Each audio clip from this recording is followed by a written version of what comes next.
কান্না করতে করতে অন্ধ হয়ে গেছে, দুইটা চোখের পানি ছেড়ে শুধু কান্না করছে, হাউমাউ করে শুধু কান্না করছে। মালিক বিন দিনার বলতেছে, ভাই আপনি এখানে কান্না করছেন কেন? ওই ব্যক্তি বলে, আমি একদিন না, 2 দিন না, 3 দিন না, 1 বছর না, 2 বছর না, আমি এখানে মাকাম ইব্রাহিমের কাছে আজকে 40 বছর ধরে কাঁদতেছি। সুবহানাল্লাহ, সুবহানাল্লাহর আওয়াজ আর জোরে। কত বছর? কত বছর? 40 বছর। ভাই 40 বছর ধরে মাকাম ইব্রাহিমের কাছে তুমি কান্না করো, কারণটা কি? কি সমস্যা তোমার? কিসের জন্য তুমি কান্না করো? তোমার পাও কোথায়? তোমার চোখ কোথায়? ভাই আপনি কি আমি চিনি না? আমি কখনো আপনাকে দেখি নাই। হ্যাঁ ভাই, আপনারকে আমি দেখতে পাচ্ছি না। আমি কান্না করতে করতে চোখ অন্ধ হয়ে গেছে। ভাই ভাই কিসের জন্য কান্না করছি?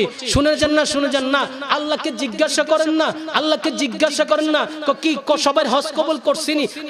আমি যে অন্ধ ব্যক্তি, আমার নাম হচ্ছে হারুন বলুক্কি, আমি বলুক্ক শহর থেকে এসেছি, আমার হজ আমার আল্লাহ কবুল করছিনি? একটু জিজ্ঞাসা করেন না, একটু জিজ্ঞাসা করেন না। যখন এই কথা বললেন, বলার পরে মালিক বিন দিনার মুরাকাবা করলেন, মুশাহাদা কইরা কো, আল্লাহ এই ব্যক্তি নাকি 40 বছর ধরে কাঁদতেছে, আল্লাহ তার হজ কি কবুল করছো না? আমার আল্লাহ রব্বুল আলামিনের কাছে যখন মুরাকাবা মুশাহাদার মাধ্যমে মালিক বিন দিনার কথা বলা শুরু করলেন, কথা বলা শুরু করলেন, আমার আল্লাহ কো, মালিক বিন দিনার শুনে যাও, শুনে যাও, আমি আল্লাহ সবার হজ কবুল করছি, এই হারুন বলুক্কির হজ কবুল করি নাই। আল্লাহ কেন হারুন বলুক্কির হজ কবুল করেন নাই? আমার আল্লাহ রব্বুল আলামিন ডাইকে বলে, হারুন বলুক্কির হজ কবুল করি নাই কেন? হারুন বলুক্কিকে জিজ্ঞাসা করো। হারুন বলুক্কির কাছে যখন গেল, হারুন বলুক্কি ডাইকে বলে, আপনি কে? আমার নাম মালিক বিন দিনার। ও আচ্ছা, আমি শুনেছি আপনি আল্লাহর একজন ওলি, আল্লাহর নেককার একজন বান্দা, আপনি মালিক বিন দিনার। হুজুর দেখেন না, আল্লাহ আমার হজ কবুল করছেন না। কত বছর? 40 বছর ধরে। কি অপরাধ করেছেন? কি অন্যায় করেছেন? ভাই বুঝে না বুঝে আমি জানি না, আমি একদিন নেশাগ্রস্ত অবস্থায় মদ পান করলাম। মদ পান কইরা যখন বাড়িতে আসলাম, বাড়িতে আসার পরে আমার আম্মা, আমার কলিজার টুকরা আম্মা জান আমাকে জিজ্ঞাসা করলো, বাবা তুই কেন লাগে মদ পান করস? তুমি কিসের জন্য মদ পান করো? এই কথা যখন বললো, আমি নেশাগ্রস্ত অবস্থায়, মাথা বিকৃত হয়ে গেছে। এই নেশাগ্রস্ত অবস্থায় আমার মাকে আমি তখন চিনি নাই, আমি বুঝি নাই। আমি আমার মাকে একটা লাথি মারলাম। নাউজুবিল্লাহ বলেন। আমি আমার মাকে একটা লাথি মারলাম। লাথি মারার সাথে সাথে আমার আম্মা, আমি তো নেশাগ্রস্ত অবস্থায় মদ পান করলাম। আমি জানতে চাই, নেশা কি চলবে? আর নেশা কি চলবে?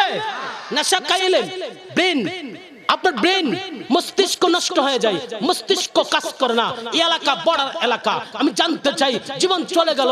আল্লাহ রব্বুল আলামিন নেশাকে হারাম করেছেন, নেশাকে হারাম করেছেন। আমার আল্লাহ যেহেতু নেশাকে হারাম করেছেন, নেশাকে হারাম করেছেন, এই এলাকার মধ্যে নেশা চলবে? হাত তুলুন, চলবে? আমার যুবক ছেলেগুলো কোথায়? হাত তুলে বলেন, নেশা চলবে? নেশা চলবে না। ইয়াবা চলবে না, ডেন্ডি চলবে না, ফেন্সি, মদ, হিরোইন নিষেধ। কথা বলেন ঠিক কিনা? নামাজ পড়ার দরকার আছে কি নাই? জীবন চলে গেল ওলি আল্লাহকে ভালোবাসার দরকার আছে কি নাই? জীবন চলে গেল রাসূলকে ভালোবাসার দরকার আছে কি নাই? চিৎকার করে আল্লাহু আকবার। মালিক বিন দিনারের কাছে হারুন বলুক্কি বলে, হায় হায়, আমি বুঝি নাই, আমি নেশাগ্রস্ত অবস্থায়, নেশা খাওয়ার পরে, নেশা খাইলে কি হয় জানেন? কোনটা মা কোনটা বউ চেনা যায় না। নেশা এমন ভাবে লুট হয়েছে। হারুন বলুক্কি বলতেছেন, আমি এমন ভাবে নেশা খাইলাম, খাওয়ার পরে আমাকে যিনি গর্ভধারণ করেছেন, আমার আম্মা 10 মাস 10 দিন আমাকে গর্ভধারণ করলো, ওই আম্মাকে একটা লাথি মারলাম। নাউজুবিল্লাহ বলেন না। বন্ধুরে আমার, হারুন বলুক্কি ডাইকা বলেন, এই আমার চুনারো কাটের আব্বারা, শুনে যান, শুনে যান, শুনে যান। ওই হারুন বলুক্কি যখন নেশাগ্রস্ত অবস্থায় মাটাকে লাথি মারল, মা মা মা মা, মাকে যখন আঘাত করলেন, পাও দিয়া লাথি মারছে, মা উড়াইয়া গিয়া আগুনের কুণ্ডের মধ্যে পইরা গেছে। আগুনের কুণ্ডের মধ্যে মা পইরা, আগুনের কুণ্ডের মধ্যে মা পুড়ে, দুনিয়াতে পুরে পুরে মাটা দুনিয়া থেকে বিদায় হয়ে যাচ্ছে। আল্লাহু আকবার। নেশাগ্রস্ত অবস্থায় হারুন বলুক্কি যখন আম্মারে আঘাত করলেন, আম্মাকে আঘাত করলো, মা যখন দুনিয়া থেকে বিদায় হয়ে যায়, মা বিদায় হয়ে যায়, আল্লাহ আমার সন্তান, সে আমার সন্তান, আমি তাকে নেশা থেকে বিরত রাখার জন্য চেষ্টা করার কারণে সে আমাকে লাথি মারছে। আল্লাহ আল্লাহ, আমি তার মা আজকে আগুনের পড়ে, আগুনের কুণ্ডের মধ্যে পড়ে মরে যাচ্ছি। আল্লাহ যে যতবার হজ করে, যত আমল করে, তার আমল কবুল করো না। হজ করলো, হজ কবুল করো না। আল্লাহু আকবার। মা কি দিছে? অভিশাপ। মা কি দিছে? মা অভিশাপ দিছে। মা যখন দুনিয়া থেকে বিদায় হয়ে গেলেন, দুনিয়া থেকে বিদায় হয়ে গেলেন, সে ঘরের মধ্যে নেশা যখন কাটলো, তার প্রিয়তম স্ত্রী হারুন বলল, কি স্ত্রী কো, আপনার সাথে আমি আর সংসার করব না। কো কেন? গতকালকে নেশা খাইয়া, মদ খাইয়া লড়ে আসিলেন, আবার লোড হওয়ার কারণে আপনি আপনার মাকে লাথি মেরেছেন। নাউজুবিল্লাহ বলেন না। আপনার মা আপনার জন্য অভিশাপ দিয়েছে, শতবার হজ করলে হজ কবুল হবে না। কোথায় নাকি কহা, শতবার হজ করলে হজ কবুল হবে না।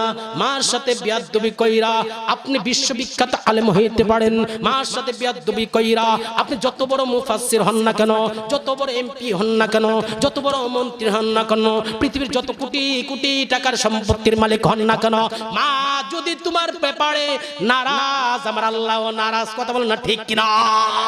মা তোমার প্রতি খুশি, আমার আল্লাহ খুশি। এই মারে খুশি করার দরকার আছে কিনা? মাগো তোমার মতো লই না কেহ, আমায় কুলে তুলি,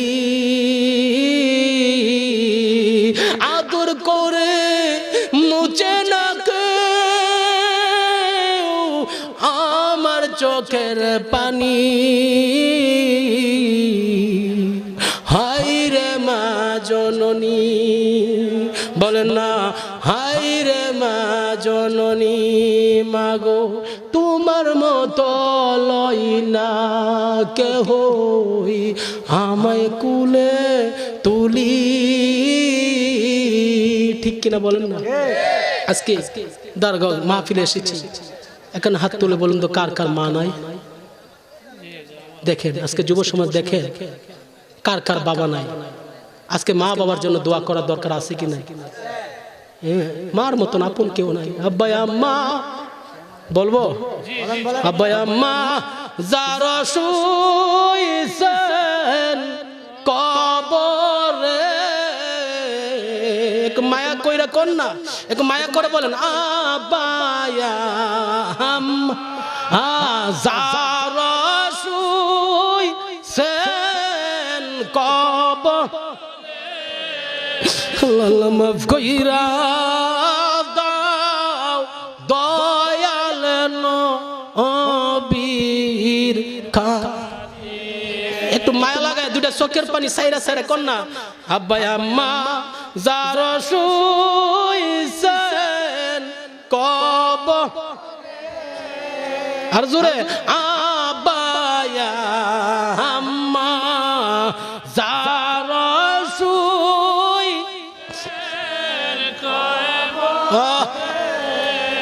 আল্লাহ মাফ কইরা দাও দয়াল নবীর খাতির। আব্বা নাই রে আম্মা নাই রে সংসারে, আব্বা নাই রে আম্মা নাই রে আল্লাহ আল্লাহ দুঃখ বলবার জাগানা আইরে জগতে, দুঃখ বলবার জাগানা আইরে জগতে। নারায়ে তাকবীর, নারায়ে তাকবীর।